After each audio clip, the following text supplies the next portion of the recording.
What's going on, guys?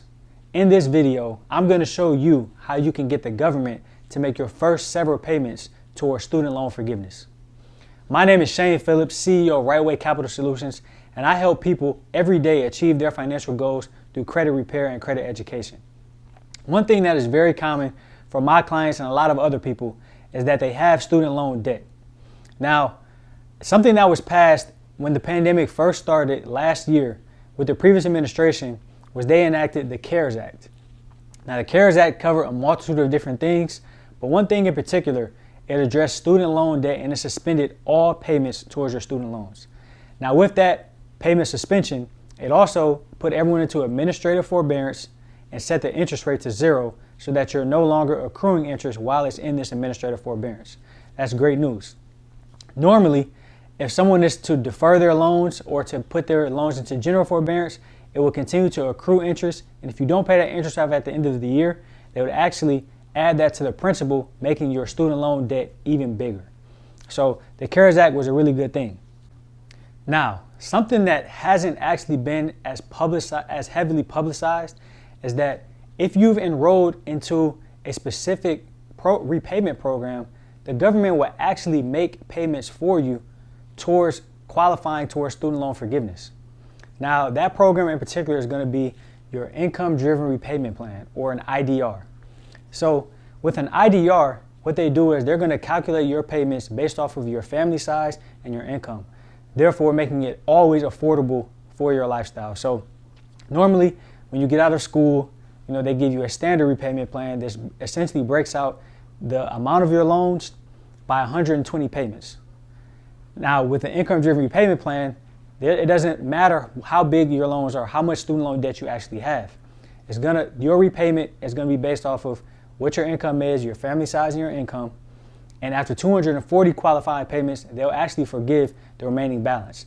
This means that the bulk of your loans, typically in most situations, will be forgiven. So this is definitely something you want to take advantage of. Now, there is a science to completing that form to get the most affordable and the lowest payment possible. But again, this is definitely something that you want to look into and get taken care of. Now, let's give a couple real world examples of what usually happens when people graduate school and how they handle their student loan debt.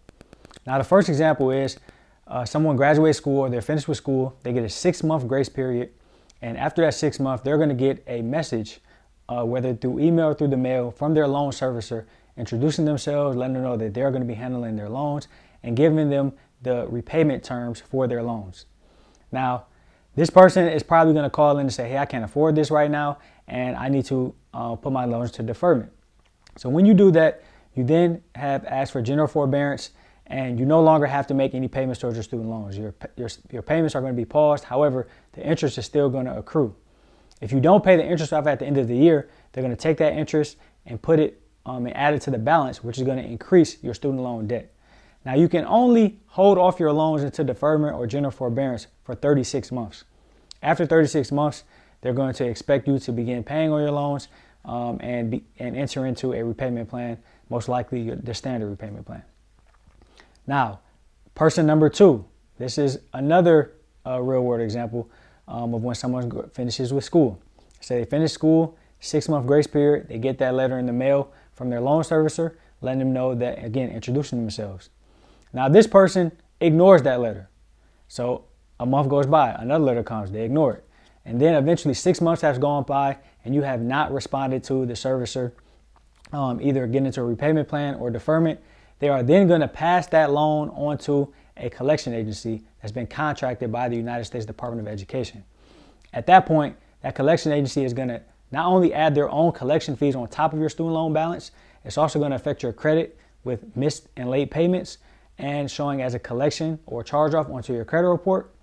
But they also have the ability to either garnish your wages or do a tax credit offset, which is essentially taking your tax refund if you were to get one at the end of the year. So this is something you want to stay away from at all costs. You definitely don't want your loans to go into default, which would then cause all of these consequences. Now, the good thing about the CARES Act is if you were to fall into that situation where your loans are in default and you were to get into a specific program that our company can help out with, they actually will make all of your payments for you, which would then transfer that loan back to the United States Department of Education, remove that derogatory mark from your credit report, and then you can enter into an income-driven repayment plan towards student loan forgiveness. Also, again, this is why it is, if your loans are in general forbearance as of now and you haven't enrolled into an income-driven repayment plan, now is the time, because due to the CARES Act, the government is going to make your first several payments through the end of September towards student loan forgiveness. And the payment that you're going to get once the CARES Act is up will be based off your family size and income. And again, after 240 qualified payments, they'll actually forgive the bulk of your loan. If this is something you may be interested in, or maybe you have questions about, feel free to text the word forgive to 833-536-1114. Again, forgive to 833-536-1114. I look forward to hearing from you soon, and I'll see you guys on the other side.